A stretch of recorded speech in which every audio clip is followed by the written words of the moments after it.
Jessica has been an OT with expertise in wheelchairs and seating for more than 30 years. She's worked in several different types of clinical service delivery settings as both a therapist and a supplier, and as an educator for manufacturers. Presently, she's doing research at RIC, provides home health, serving as the equipment and home modification expert, and owns a private practice. Welcome, both of you. All right. Thank you. Am I on mute still? No. Rick's not here. Okay, so what we need to do is actually go to this.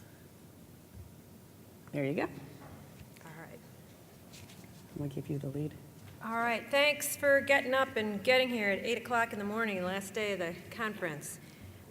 Suzanne and I had not physically met each other until Tuesday night. We did not even know. I mean, we should have used Skype, but we didn't.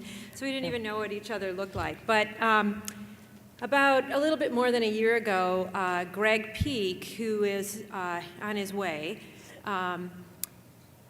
asked us if we would be interested in doing something on dynamic movement and seating that enhances people's movement. And so we started gathering information together and scoring Canada, United States, and Europe for products so that we could kind of put together what's out there and theoretical principles to why you would use them. Mm-hmm.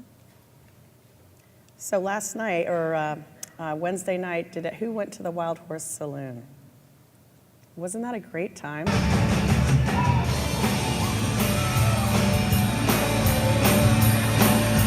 There's a woman in the back in a wheelchair, and she was just knocking my socks off. It's a perfect example of great movement, right? So just a couple of cute quotes that we found. Nothing happens until something moves, by Albert Einstein. And of course, good old Ben, all mankind is divided into three classes: those that are movable, those that are movable, and those that move.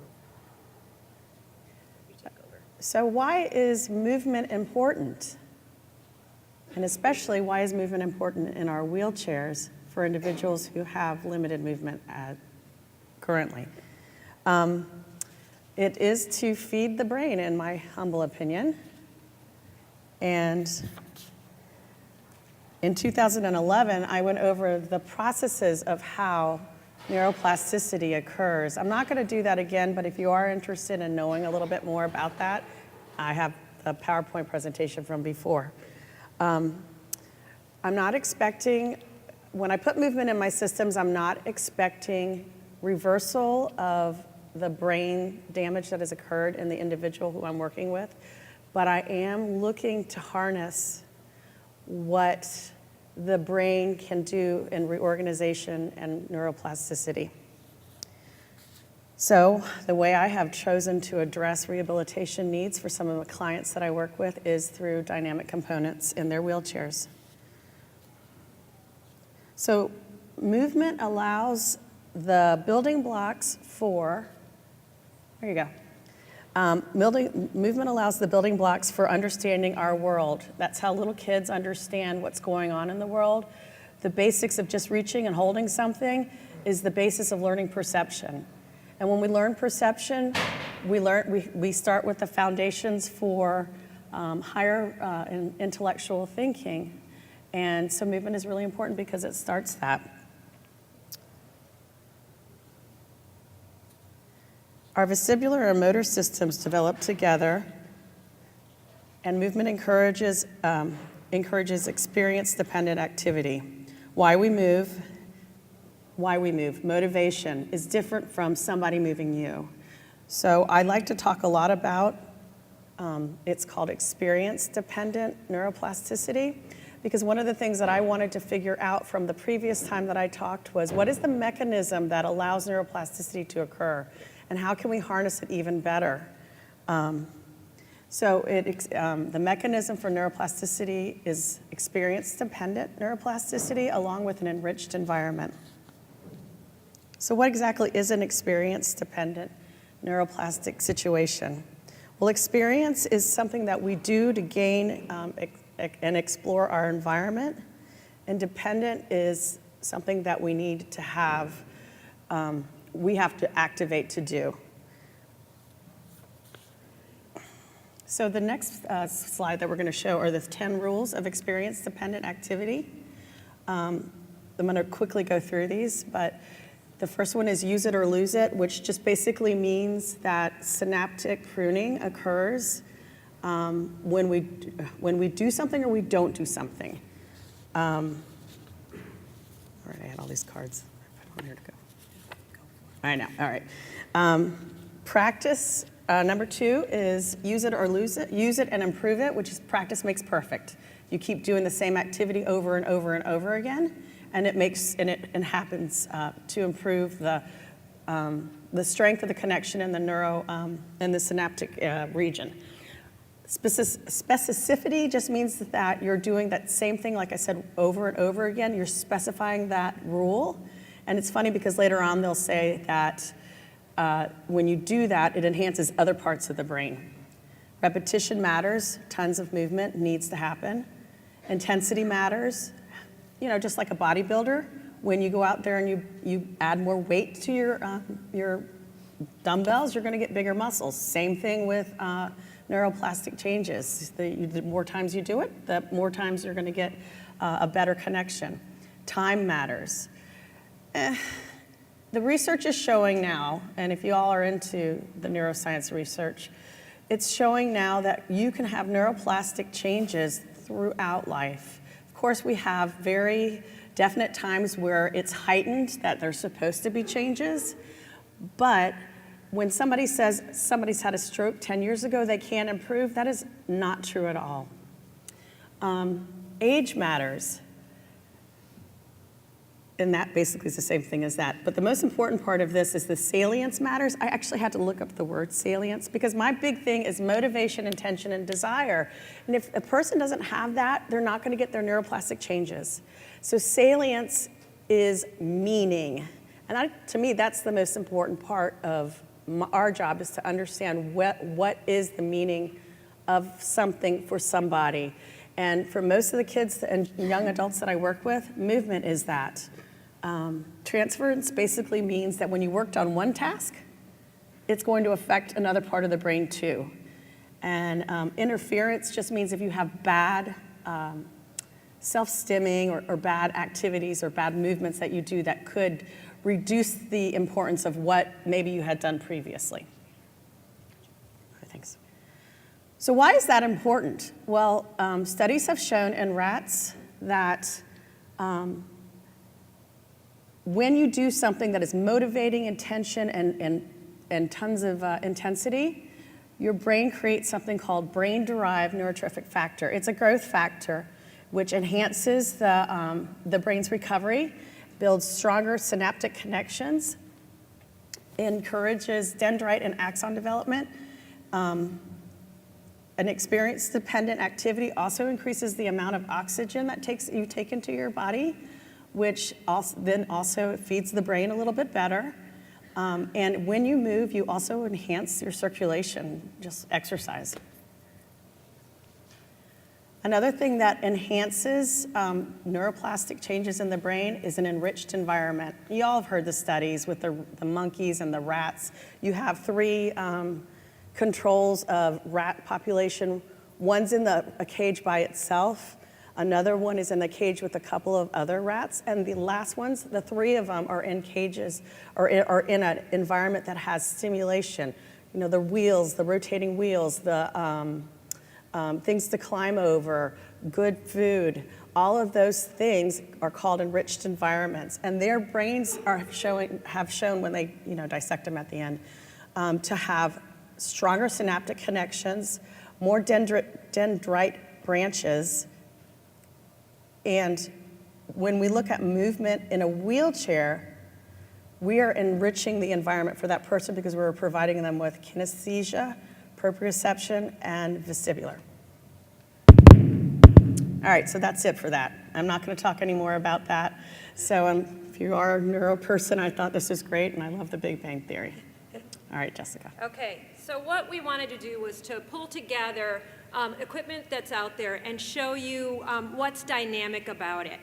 And we're not going to give our opinions on the equipment. You know, long ago, I don't know if those of you knew Adrienne Bergen, but if she ever said something bad about a piece of equipment, you know, the company was like downhill within a matter of weeks. So we said, you know, we're not going to say anything pro or con. What we want you to do is see the movement, because every piece of equipment works for somebody. That's why it was developed. They've seen it work. That's why they mass produced it. Okay, so you need to understand everybody has their own opinions, but there's a reason for it being out there. And you, as a therapist, as a supplier, as an engineer, as a manufacturer, need to look at that reason and apply it to the appropriate person. It's another thing to add to your toolboxes. We're not saying that these are perfect for every individual out there. Of course, you're going to use good sound judgment when you suggest a piece of equipment. Okay, so the thing that is interesting is that everybody's on the dynamic bandwagon now, and I want you to know that I've been around for a long time, and we have had products that have been dynamic for years. And those of you that were around when PennDOT Products was owned by Mike Silverman in the 80s, he created a back called the, oh, now I'm blanking on the back. Yeah, you said it, I can't remember. Oh, shoot. It'll come to me like Started in with about an 10 E. more slides. But it had a flexion component above the pelvis, and it would go backwards. And that was when I worked for Michael, and we were crossing the country showing people how to mold, but at the same time we were bringing in this back. And he developed the back with Petersen. And when we would put individuals in it, it was for people that had voluntary controlled movement. And so the population that really liked it a lot were some of our people that had spinal cord injuries at level 5, 6, people that had MS, people that had muscular dystrophy. And what it allowed for was for them to come back and move right at their pelvis. And it allowed them to have some really nice purposeful activity and then have something that would bring them back, because they didn't have that type of control. And so what we were doing way back when was looking at dynamic movement to enhance a person's voluntary control. And what I'm seeing now is that a lot of the dynamic components are being used for people that don't have voluntary control. And what I want to do is look at both populations, the populations where we're trying to put their energy in a different place, and then the populations where we're trying to enhance their movement. And so these are goals for dynamic seating, and the first is the accommodation of movement. So that's working with people that have controlled movement, like spinal cord injury and that type of stuff, and then working with people that have involuntary movement, like cerebral palsy, and trying to get their controlled movement that they have and bring that out and focus on that and see if we can help them do that so that they can get some functional movement and decrease some of their involuntary movement. Decreased pain is a big thing, and if you work with anybody that's a pain expert, they're going to tell you have to move, okay? When anybody hurts themselves, you don't, you're not in a static position. They say move it, move it, move it. And it's the same thing for people that use wheelchairs, is we want them to move. And if you give them dynamic systems, they're going to move and they're going to decrease their pain. And even people that don't have sensation, one of the things that we're hearing more and more of is that they have back pain because they're sitting in their chairs all the time. And so we're trying to create and enhance their world so that they can have the ability to move themselves. And Annie O'Connor is a physical therapist that I work with at the Rehab Institute of Chicago, and her world is pain. She does everything related to pain, and she's presented here a couple times in how people will look at pain and classify the pain so that they know where the pain is coming from and can intervene with that. And one of her interventions was movement, and one of her frustrations with wheelchair seating is that we create static positions. And so she's a real proponent for trying to create some movement into seating systems. So enhance functional movement by channeling. Challenging. Channeling. Okay, I know we're only 5 minutes in. By the ending of the hour, I'm going to be miming everything. But channeling energy. Yes, there you go. I'm getting it. Yep. Okay. And so, again, you're looking at that energy. Do they have too much energy? Or are they spastic? Are they moving the wrong way? We want to channel what they have and stop the too much of it and block that and then create the function. We want to enhance their range of motion, and so if we can create some type of movement that will bring them out and enhance their range, that's what we're looking for. we want to enhance stability, okay? So just because you're giving somebody dynamic movement doesn't mean you take away their stable base of support. You still want to give them a stable base of support. You can still allow movement there, but you want to give them some type of stability that they can work off of so that they can have function. A big thing is for people that do have a lot of tone, they're destroying their frames, okay? They just, the frames that they have do not have the capabilities of enduring that energy that goes through that tone. And so if you give them some dynamic systems at their legs, at their back, you can create, at their head, you can create an environment that's going to save their frame and let it last a little bit longer. Movement does increase awareness, right? I mean, when you're sitting and it's quiet and that type of thing, you tend to fall asleep. When you've got movement and you're seeing people on that dance floor on Thursday night, you're seeing that there's a lot of energy created. Increasing comfort. And I know I said decrease pain, but increasing comfort is a little bit different. You know, we're allowing somebody to be in a comfortable position so that they can tolerate that seating position and stay where they are. Provide pressure distribution. Yes, we have cushions. Yes, we have the ability to change from sitting to recline, but you can also have little movements that are also going to help decrease pressure. And then obviously the one that everybody's focusing on right now is to manage the muscle spasms and overall tone. So there are evaluation tools, and we're not going to get into those explicitly. This was supposed to be an all-day course, and we were going to have equipment all the way around the room, so put that in your thing that you'd like it to be a little bit longer so that you can actually try the equipment. What Karen Hardwick was going to do is come with us and talk about the different types of evaluations that she uses. She works with a similar population as Suzanne, and she wants to see exactly what she can do and why she would use that, and so she uses evaluation tools. And so obviously your clinical observation is huge. You're going to see where that tone is coming from or what the person wants to do functionally. You're going to get them on the mat. There's dystonia scales, there's the Ashworth scales for those of you that's looking at spasticity, and then gross motor scales, that's a classification system. Okay, you want to? Okay, this is your baby pelvic right there. Stability, all right, I already talked about that. We know, and it really, that theory, since I've been doing seating since the early 80s, has not changed. When you can get somebody's pelvis stable and they have control of that pelvis, it allows them to have functional skills, okay? We've lost the 90-90-90 stuff. Those of you who heard me speak in the early 80s, and I was, you know, Adrienne Bergen was my goddess. We started out with 90-90-90.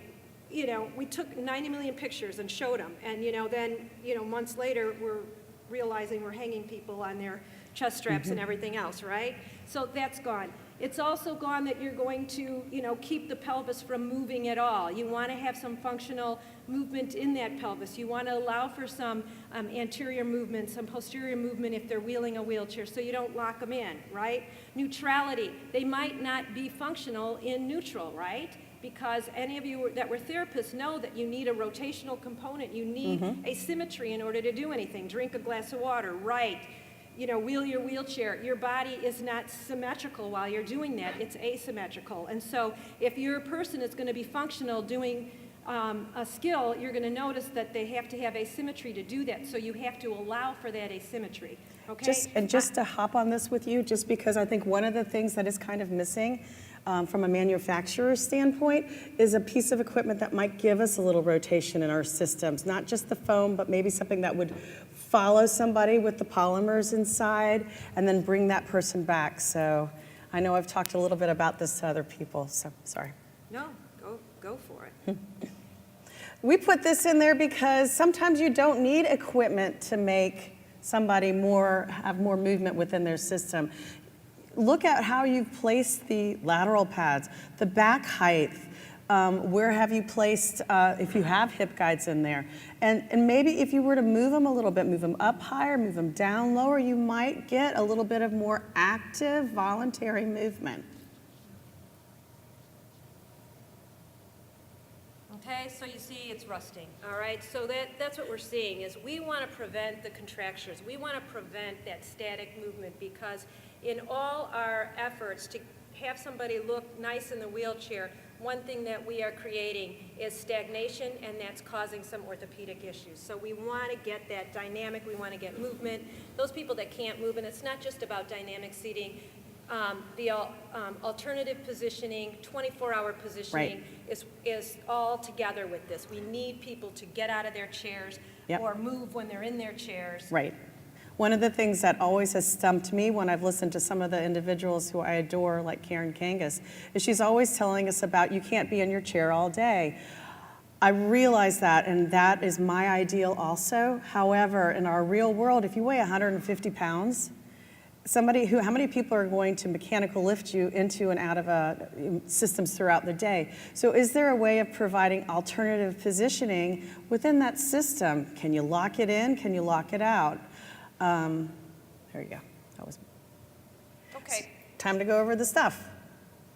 So this is Alu's Rehab Neti Dynamic System.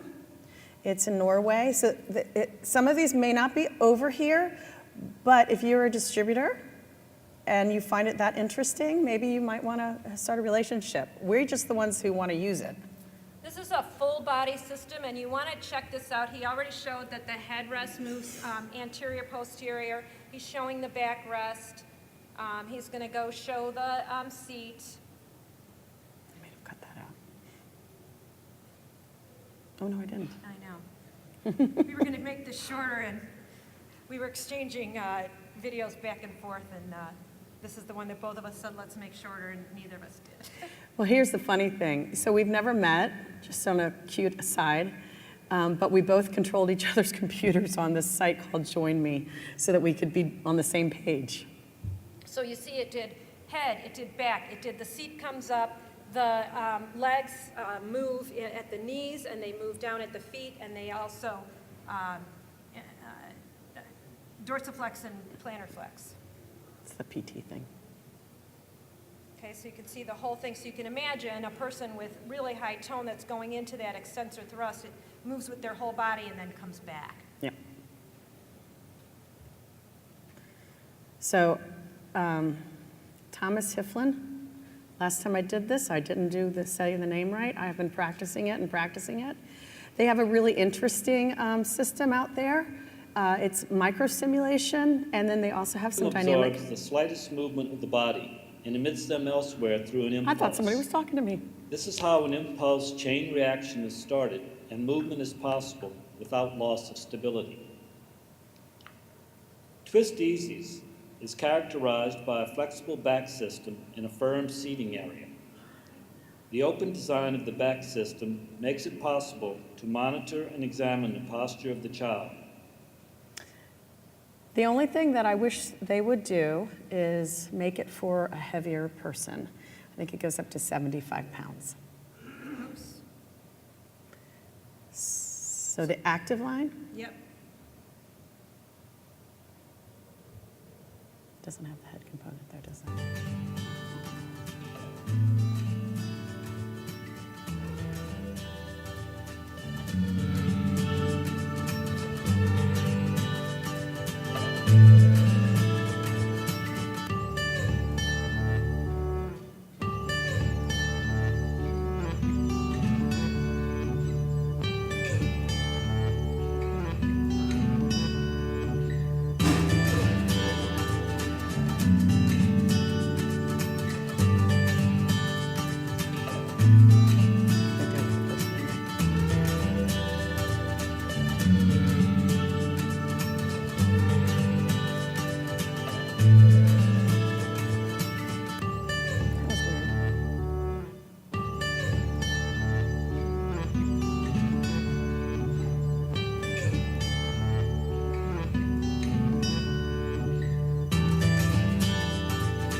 JCM's Dynamics, Triton.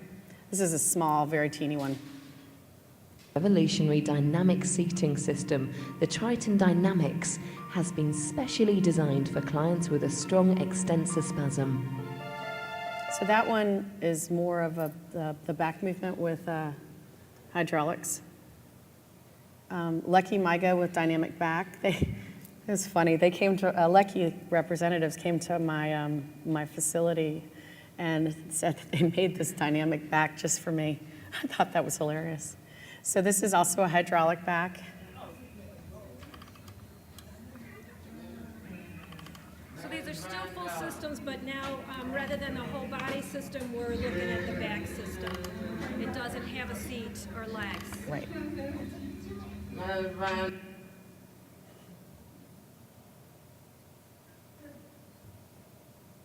Is the kids fast? This one that started it all. Whoops, sorry. Oh, I have to go one more. Yeah. Oh, shoot. How do I get rid of that? Okay. I can tell who the technology person is. And it as a therapeutic device versus just a positioning device, you want that midline stability for them to move off of. If they don't have midline control in the chair, more than likely when they push, it's just going to be all tone. And so you want that midline stability for them to have enough balance and control for them to begin to feel at least more normal movement patterns.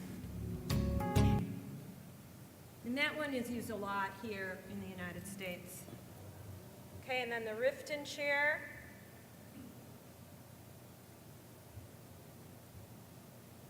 This one allows you to do either the back or the seat or both. Whoops. Sorry. I'm going to let you do that. Okay. I'm enabling a compression spring to absorb the energy exerted against this backrest. So if I demonstrate this, and for myself, maybe I want the seat out a little bit and the backrest higher. And if I rock against this backrest, instead of the chair fighting my motion, it's absorbing my motion, my energy. With the standard-based chair, we also have a secondary dynamic feature that you can enable. And I'm unlocking a similar twist collar below the seat to enable a compression spring in the frame to absorb the energy. If I flex against the backrest, my center of gravity is shifting backwards, and I'm compressing a spring below the seat. And for some children, this is very effective. Mm-hmm. And now So for Riften, they have it on their activity chair, both the seat and the back. In their wheelchair, they only have the back because obviously the seat part, the way that it's built, would interfere with the frame bottom of the chair. But I talked to them, and they are looking at incorporating both the seat and the back options. So R82 or snug seat, their X-Panda has a movable back, and right in. Not least with the X-Panda, you have the adjustable angle in the back from -5 degrees to +30 degrees, but it has a dynamic component. So as a child with tone or for comfort presses back, it will absorb the energy and return to an upright sitting position. There is a lockout here if you want to stop the motion or limit it. And that's a beautiful And the thing dynamic about this, component is limiting the movement. Mm-hmm. On the MyGo, with the hydraulic back, you can actually increase or decrease the amount of sway that that person would be doing. So this is the Dino stroller that Stealth is representing. Dynamic on that one. Yep, I do. Is it this? Yep. Mm-hmm.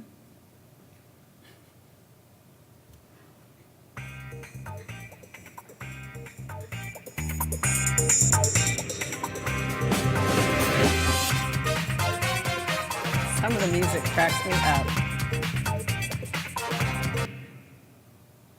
Okay, it should do more, but that's all right. So does it do the seat, just the back? I think it actually does the whole system. I thought so too. Yeah. I'll do it again. Yeah.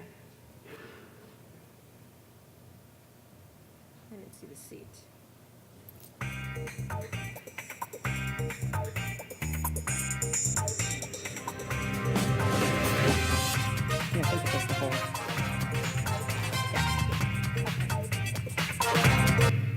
So that does the seat in the back also. And then, yeah. So this is an interesting story.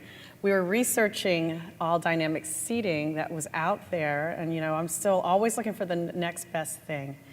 And I come across the KISS back and seat, and I immediately called Suzanne, who's up here in the front, and we started a wonderful conversation about her product. And unfortunately, I didn't get the video that you sent me just recently, but I love this video because I think it's just adorable. So this is actually both a seat and a back. You don't see so much the seat in this one, but you will down the road. But it allows for back flexion, or back extension, excuse me, and some wiggly in the seat. And Barb Crane presented on this yesterday. Yes. And was it yesterday? Yeah, it was. And her research did not show significant changes, but what she was looking at was propulsion over different surfaces. What were the other two things? Pass and pressure. And function. But what we were looking at, what I want to look at is reduction of pain, and she is going to be doing that long term, looking at reduction of pain. And then I want to look at enhancing the person's movement, okay? And she didn't use those outcome measurements to do that. So we just kind of want to show you quickly what this one does.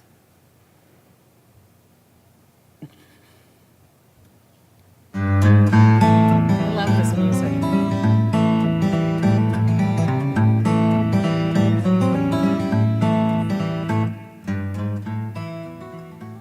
And so Susan was showing me this because I had actually not seen the product. I just thought it was fascinating.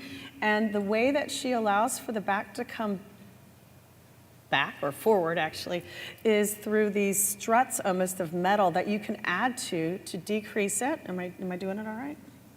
To either increase the force that comes back or to decrease it. And I thought that was quite unusual. That's not something I've seen in any other of the products. The forces are also not in one line. So you can also go in this. That's true. Exactly. They're all over. Yeah. So It's a seat- rotation. Yeah, so it's seat and back. It allows for forward, aft, and it allows for rotation and movement. So here's a system that we're looking at for another population. So now we're looking at spinal cord injury, MS, MD, and seeing if we can enhance their movement, allow for some movement to happen so that they can reach, so that they can turn and rotate and have that move with them instead of block them like a solid back would. So we have Miller's Adaptive Technologies. They have their dynamic biangular back, which is another one that started it all off years ago. And it is hardware that you would purchase, and then you'd have to have a separate seat, or a separate back, and you attach that to the back and the frame. And then over here is the dynamic back hardware, right in the middle, which is just going to allow you some back movement. And then and that's, yes, and back cane hardware. That's it. I've not yet to see those move, and of course, seating dynamics, rocker back. And Greg Peak is here now. We told him at the beginning that Greg was the impetus for this conference, and he's here now. So it's the next one. Yep. No music, though. Need music.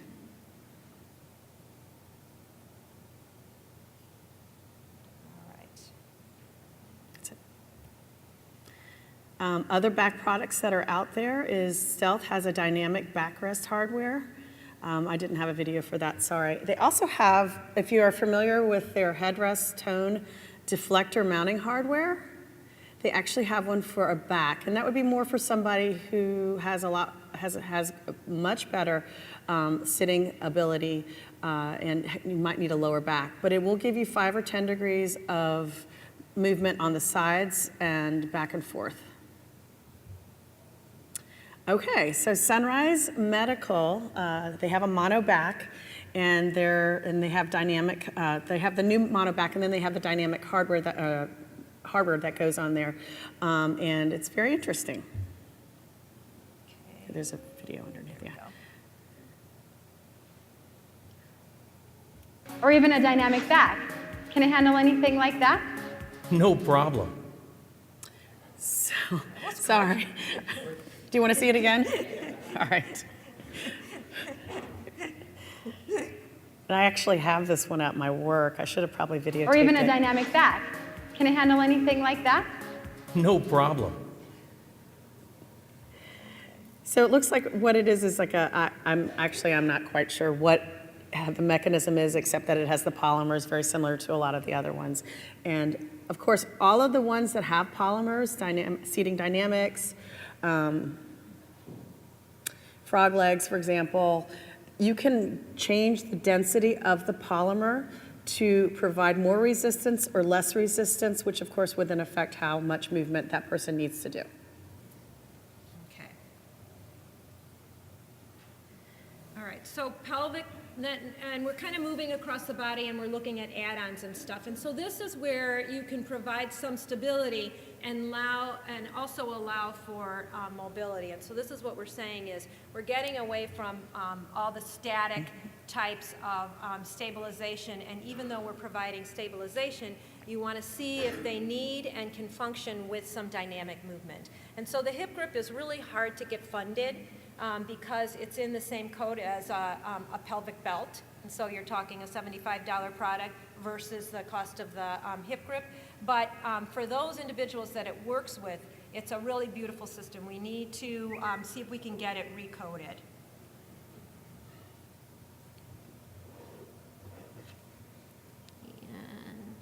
There are tension springs along the back side of the hip grip pivot assembly in light, medium, and strong strengths that will allow you to vary the amount of resistance to forward lean or the amount of strength in helping the person and the pelvis return back to neutral pelvis posture. And that was Alan Siekman. He's one of the creators of that system. Also, too, placement of the pelvic belt. You know, you can really secure and stabilize the pelvis in, but you could also align the pelvic belt in a different position to allow for something more of forward flexion, or you can snug the pelvis down so that it is not going to move very much. My favorite things, binders. I use them all the time. I prefer neoprene strapping so that I can get some kind of movement if that person wants to do movement within their system. Body Point makes wonderful binders in different widths, and they can be used as an evaluation tool, or they could be used for that individual to maybe secure a body part that might be moving too much, or enhance a body part to move more. Flexible chest harnesses too. Yep, and there was another binder system in the Invicare booth yesterday, and very, very similar and allows for movement. And you can also tell them how you want it attached so that you might be able to get a diagonal. So when we used to have to make these ourselves, we called them puller straps. And so, for instance, let's say somebody's leaning way over to the side, and you're building a side support, or molding them, and they're still, how high can you go, and how close to the body can you go without causing problems? Well, if you created a puller strap in there, so that with that neoprene, you gently pulled them away from that trunk support, and you had that little bit of dynamic movement there, you're creating an environment that gives you a lot less pressure, pulls them away from the support, stops that heavy leaning, and then you still have the trunk support there as your force, okay? And it seems to work really well if it's done in the right angle. I've done them with contoured seating.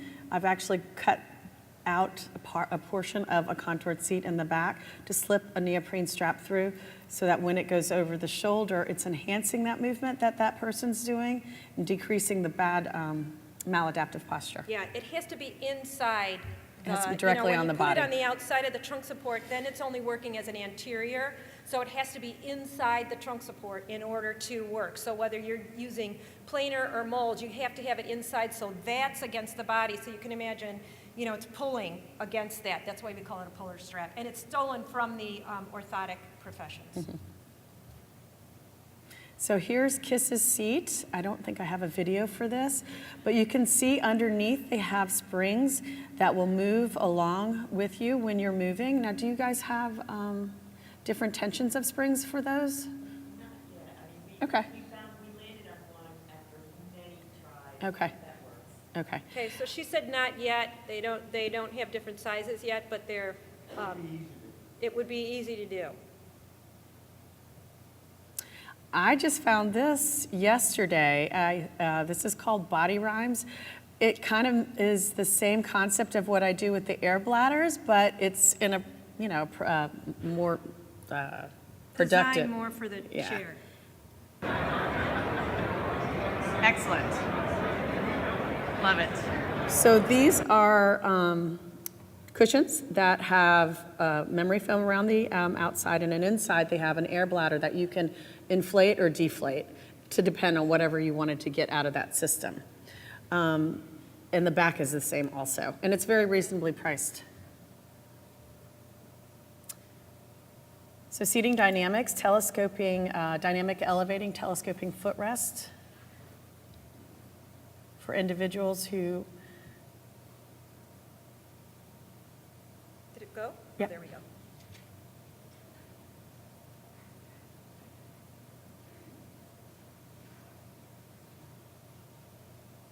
So this you're going to use a lot. This is for your individuals that, have that tone and come in and do that extension pattern. And in the old days, before we had this, for those of you that knew the old elevating leg rest that did the ratcheting up, so when I worked at a facility for individuals with developmental disabilities, we would have to pull that pin out. So we'd literally destroy the elevating mechanism on the elevating leg rest, and then it would work as a swing. So this is a much more controlled swing for the legs that Dynamic Systems created. Miller Hart Adaptive Technology also has their dynamic footrest coil. They have their dynamic footrest double decoil, dynamic articulating footrest hangers, and dynamic gas springs. Each of those works on a different aspect of the legs and just provides a different style of movement. Ankle huggers, we use those all the time because if they're out of neoprene, most of the time they move enough so that that person can get a little bit of movement and then yet come back to the same position that we want them to be in. So Therafin also has something similar to that. It's called Flex Your Foot. No, you gotta push that. Oh, I didn't do it. No. And you can see that that ankle is firmly locked into place, and try to move around there. Okay. You still have some dynamic movement there from front to back and side to side, but clearly that ankle is locked down and it's not going to let your... Lateral products. Actually, I've been talking to tons of manufacturers about producing lateral hardware that might be a little bit more flexible. Carbon fiber comes to mind a lot of times. However, what's out there on the market right now is JCM, who does the Dynamox. I'm thinking Dynabox. They have thin wraparound lateral pads. Lucky has some flexible lateral pads, but Stealth really helped me out recently. You can flip down. They made me flexible lateral pads for this young gentleman, and I think they came out really good. So don't be afraid to ask the manufacturers for something that you want. Thomas Hiflin, dynamic thoracic pads. Accessories. Because of the movement and twist, we're showing today a flexible. So on this stroller, they chest have that support, dynamic back thing, and then you lateral can chest get the support, flexible and a flexible trunk supports too.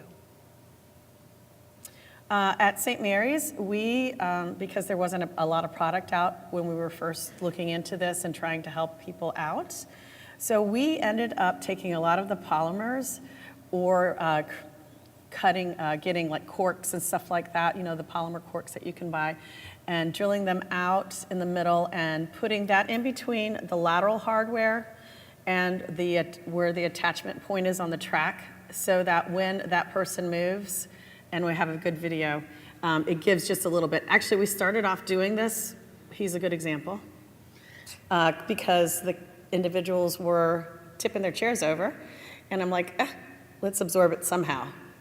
Oh, shoot. Here. This is my dear friend here. Keep going. What are you doing? So he has the polymers in the back. This is nothing. So it allows him to come out, and this is really nothing.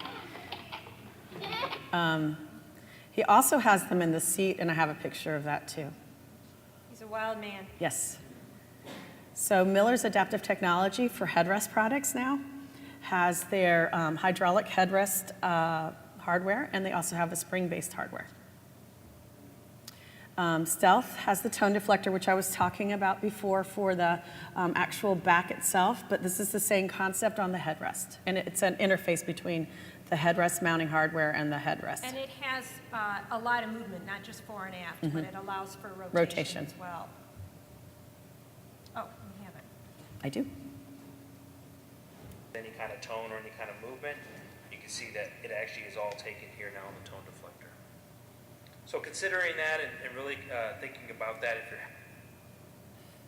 So you can lock it where you need it. You can give it, you know, like if they're going one way, you can allow it to go more one way than the other way.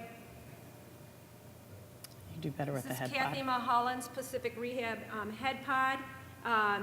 This is, she's working on the hardware for this. You have to be careful because the hardware right now is plastic. So I had tried it with a little girl and she had a little bit too much of a thrust going and she popped the hardware out, and so we're working on a better way to stabilize it.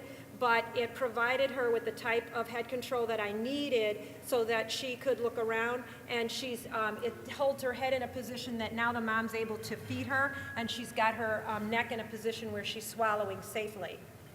And this is, most of these we got from the manufacturers are off the internet, so this is one off the internet, and it's kind of a cool way showing how it works. And he's using power too, which is great. You're scared, Charlie. go left. So he's in his backyard going through hung sheets. Say stop to him. You need to learn that forward. I mean, what a better way, I mean, how he can explore his environment. I mean, what is it doing? He's happy, he's motivated, that's what he wants to do, and that's what we need to encourage. And if you Go on, go forward. what See, Kathy Charlie, Mulholland straight is there. showing here is Go just forward, a go and get total him. lack of head control in what he's got here and how functional he is with that little piece. So it's a really nice device. You might have to play with the hardware a little bit more because it's a little weaker than I would like, and Kathy's working on that. This is a product that has a lot of potential. So other types of headrest products that are out there are, of course, Whitmire's headrest with the dynamic forehead strap. And then Axion Rotary by, can't think of their name. I can't even. Symmetrics has their rotating headrest.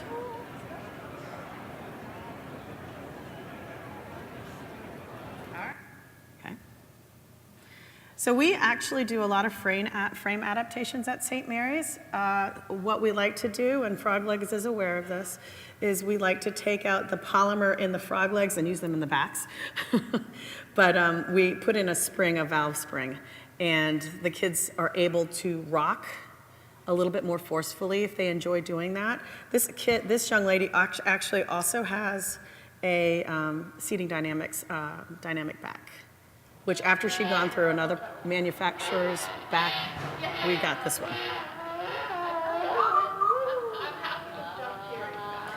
Now, when I talked about maladaptive issues, sometimes her rocking can get a little too much. So we actually have to lock her out every so often, but we provide her with downtime when she wants to be able to do that. So that's just one part of that interference pattern that could happen. And this is a picture of the same chair with that little boy who was rocking so much. But this is the attaching hardware down here.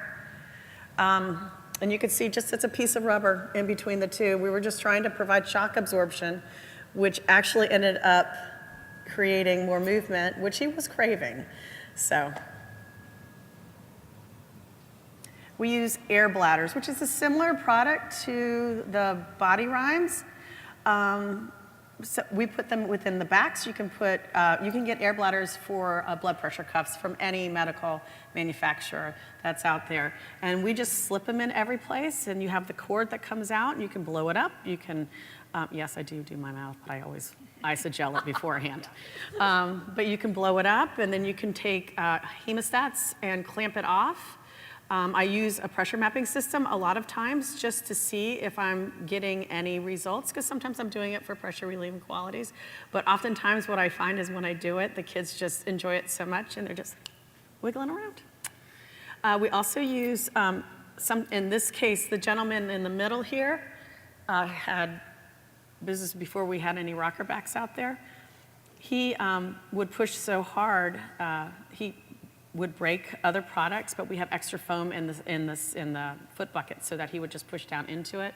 And the gentleman all the way on the right, similar condition, but we, instead of mounting the foot bucket onto the front hangers, we just use neoprene strapping around the bottom so it allowed him to have a little bit of bounce to it.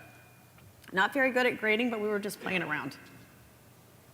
So the nice thing about this is sometimes we may not want to move a lot, but it is a choice, and that's what we want to do, is to provide individuals who need more assistance with movement with choices to move or not to move.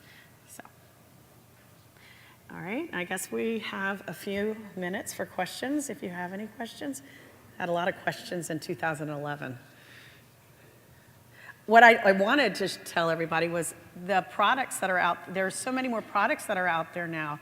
So I'm really pleased to see that people are taking an interest in this, manufacturers especially, and giving us more opportunities and more variety that's out there.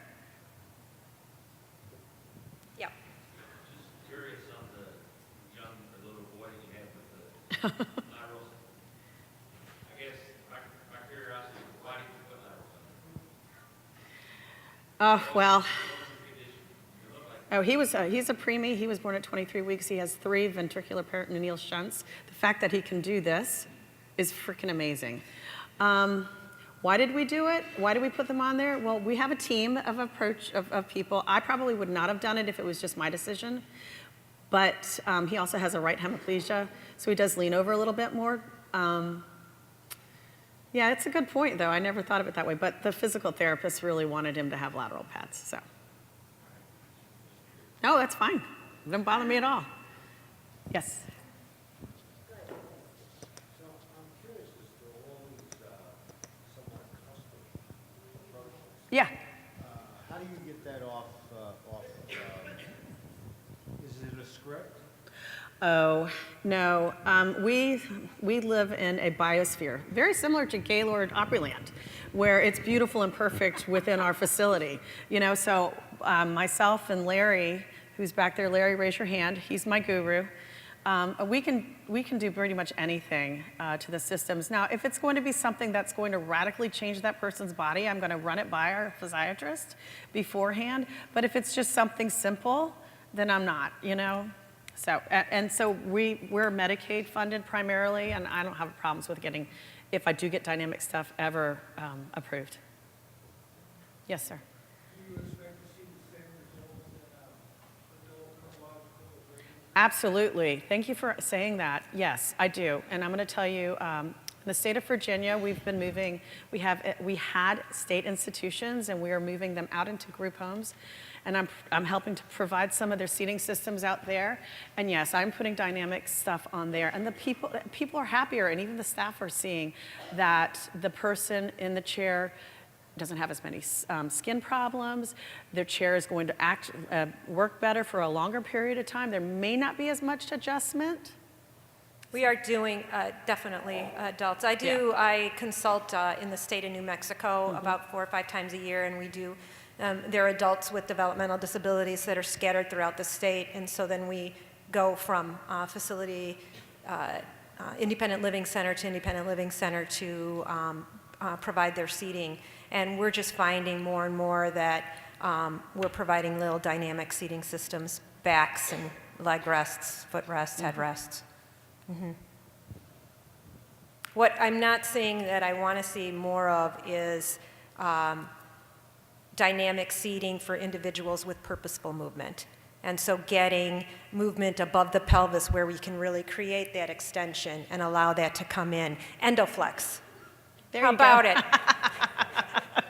So like the Endoflex, and the Endoflex, like the pictures, when Michael Silverman and I were doing marketing for that, we would take them and, like they'd be throwing a ball to their child, and so they could do that. And one of the things when iBot was around that people would say is iBot had that ability for the person to come back, and they would say, wow, I feel like I can stretch now. And one of the things that we would do is like throw balls with them and stuff like that, and you could really see that dynamic movement. So that's what I'm liking, is that we're going back to looking at dynamic systems for people with non-tonal influence and seeing what we can do, especially as we're aging with spinal cord injury, aging with a disability. We really need to incorporate movement. The pain is getting worse, the contractures are getting worse, they're getting tighter, and they need a way to move. Yep. Also, too, how on earth are you going to learn how to control your body better if you're in a static system? So if you do have a condition similar to the guys that I work with, which all have CP, how are you going to learn how to move better if you're still like this for 8 hours of your day? Is there a chance that they could actually build, say, core strength or, improve their strength if they're able to move? Have we proven that through statistical studies? No, but I see it on a regular basis. Now, I'm not a researcher. This is just through my subjective observations of the individuals I work with. But yes, I do think that their abilities to move more are better. But it's not exclusive to that because we provide them with walkers and such like that. Yeah. But what I'm looking at is not that only. I'm looking at how we have a system in the brain that is damaged. And how do we encourage that? Because that's going to be better with if you can encourage the brain to function more appropriately, and I'm not talking huge, but harness the capabilities of the brain to be able to work better in somebody who's already so compromised. Why wouldn't we want to do that? Why wouldn't we want to do that? I want to do that for everybody that I work with. Sorry.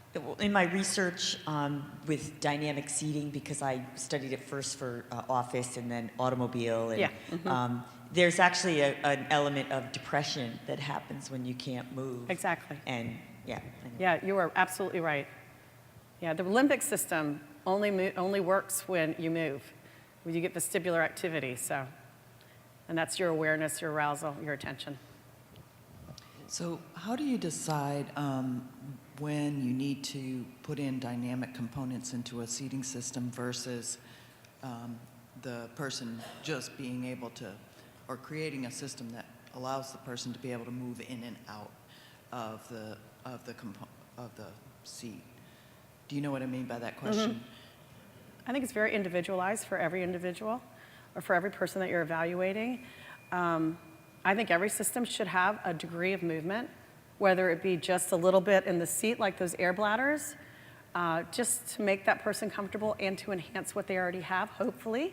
Of course, you're not going to put them in a system that they can't, like their sensory tone takes over so much, they're all the way back and they can't come forward. You might not put them in a system that's all they do all day long. So it's a fine balance, and you have to be careful about why you're doing it and then what you're going to use. And I never start off with the whole system.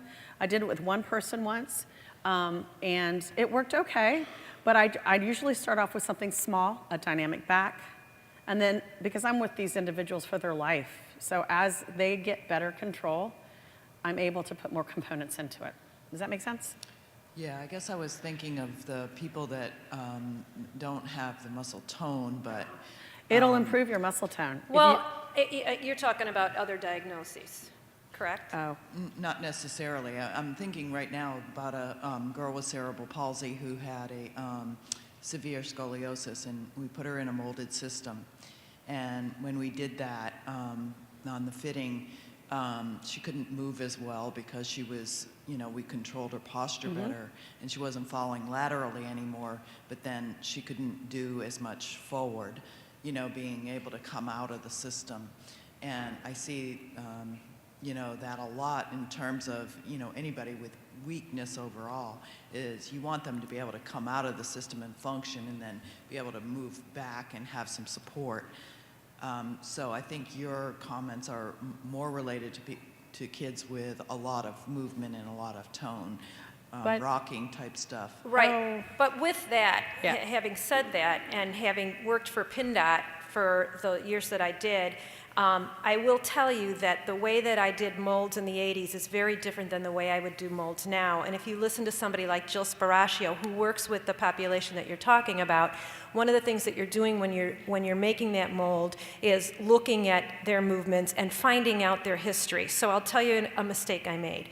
I had molded somebody that I thought looked beautiful in the mold, okay? Right? So I'm taking all these pictures and stuff like that. A couple weeks later, I went back to the facility, and they were telling me that this person had been constipated and was really agitated, because he was constipated for this long period of time. And I'm like, you know, oh gosh, that's too bad. Not even relating it to the seating system, right? Why would my seating system have caused any problems like that?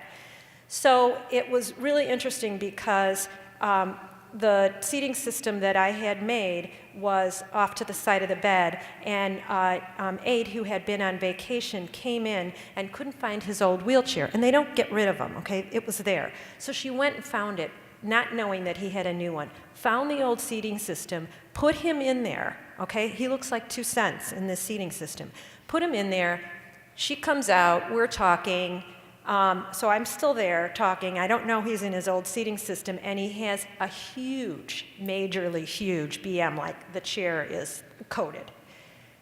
What we realized had happened, okay, now we didn't know this like that minute, but through, you know, a couple hours of me being there, we're like, wow, that's really weird. What we realized was that with the spasticity and with his diagnosis that he had, the cilia, the hairs in your digestive system that allow you to get the food down through and out were not working normally, you know? So spastic, whatever was happening there, it wasn't working normally. So just like with an external support, he externally would move his body very microscopically to help with digestion. Did I know that? No. But that's what happened. When he went in there, he was able to move a little bit, and boom, had the major BM. And so what I learned from that is that, number one, I needed to know his history. Number two, I don't lock people into their molds anymore. I allow a lot more movement than I do before, and I'm looking at what that movement is. And if you go to a course that Jill Sparacchio lectures for PNDOT now, if you go and listen to what Jill is saying, she'll show you that one side she might open more. And for whatever reason, she lives with those people just like Suzanne does, so she knows them, and so she opens it a lot more. And if you look at the system, you're like, well, you know, she lost the mold over there, and she did it for a reason. Right. So there's a reason for that. Jill's lucky that she knows the people. At the Rehab Institute of Chicago, we wouldn't know that. We see them for an hour. And so we could be doing somebody an injustice because we see them for an hour and they look like $1 million, but we just took away their ability to do a functional activity or to digest, something like that. And what I'm finding now that I'm doing stuff outside of the facility is I'm making sure that I'm calling after 2 weeks and a month and 6 months. But also to answer that, why couldn't you put a neoprene strap across that person so that they would be able to come forward and back? Why couldn't you use less denser foam in that system so that, you know, and use the, what did you call it, the pull strap? Pull strap. A pull strap instead. Yeah, the problem is that we made her a lot more comfortable, and her balance was a lot better with the molded system, but then she couldn't come out of it, and so we did trim it back, and it's a work in progress now. But I guess my question was, my question was, how do you decide when it's something that you need dynamically versus just being? I think you look to the person you're helping. Yeah. Are they content, motivation, happy? I mean, but are you doing more good than bad?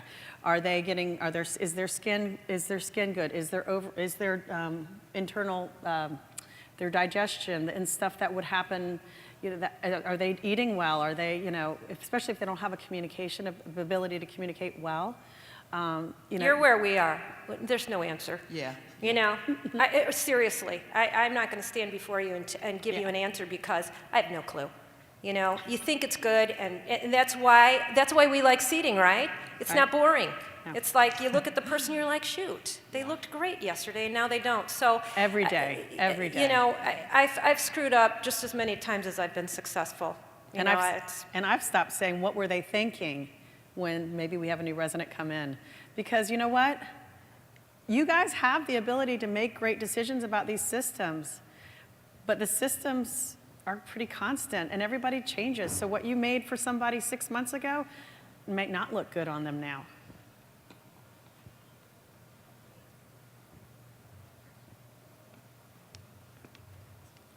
Am I still on? Huh? What about changing them? Like from, moving them around? Like all of us that are not in wheelchairs don't sit in one chair all day. Right. We move around, we sit in different chairs, we sit at different heights, we lie down, we recline, so what about that for your patients?